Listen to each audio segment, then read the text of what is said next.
السلام علیکم دوستو، ایک شخص کہتا ہے کہ ہائی اسٹریٹ ساہیوال پر موٹر سائیکل کو پنکچر لگواتے ہوئے میں فیصلہ کر چکا تھا کہ اس ہفتے بھی اپنے گھر واپس کبیر والا نہیں جاؤں تو بہتر ہے۔ دیر تو ویسی بھی ہو چکی تھی اور جہاں پچھلی 3 ہفتے گزر گئے ہیں یہ بھی گزار ہی لو تو گرمیوں کی چھٹیوں میں ایک ہی بار چلا جاؤں گا۔ اسی سوچ بچار میں روڈ پر کھڑے میں نے 15-16 سال کے ایک نوجوان کو اپنی طرف متوجہ پایا۔ وہ عجیب سوالیہ نظروں سے میری جانب دیکھ رہا تھا، جیسے کوئی بات کرنا چاہ رہا ہو لیکن رش کی وجہ سے نہیں کر پا رہا تھا۔ جب پنکچر لگ گیا تو میں نے دکاندار کو 100 روپے کا نوٹ دیا۔ اس نے 20 روپے کاٹ کر باقی مجھے واپس کر دیے۔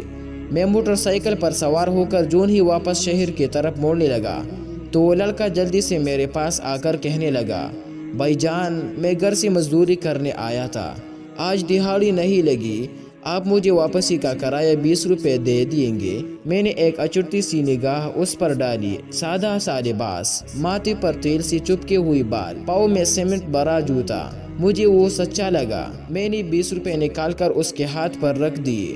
وہ شکریہ ادا کر کے چلنے لگا تو نہ جانے میرے دل کیا خیال آیا۔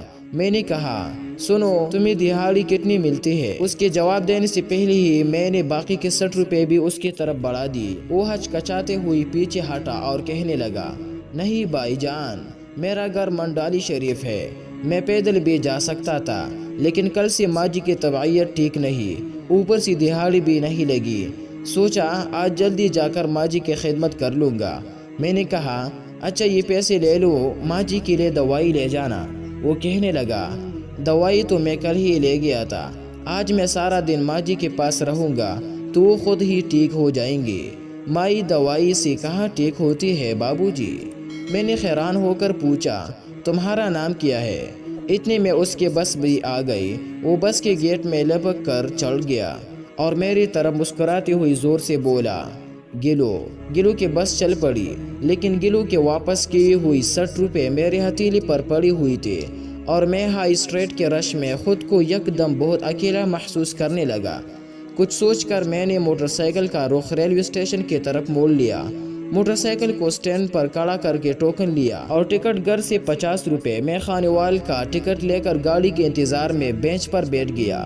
کب گاڑی آئی، کیسے میں سوار ہوا، کچھ خبر نہیں۔ خانیوال اسٹیشن پر اتر کے پاٹک سے کبیر والا کے وین پر سوار ہوا۔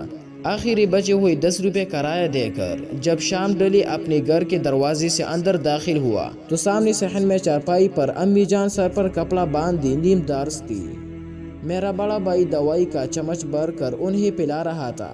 مجھے دیکھتے ہی امی جان اٹھ کر کھڑی ہوئی اور اونچی آواز میں کہنے لگی، آؤ میرا پتر خیر سے گھر آ گیا ہے، اب میں بالکل ٹھیک ہوں۔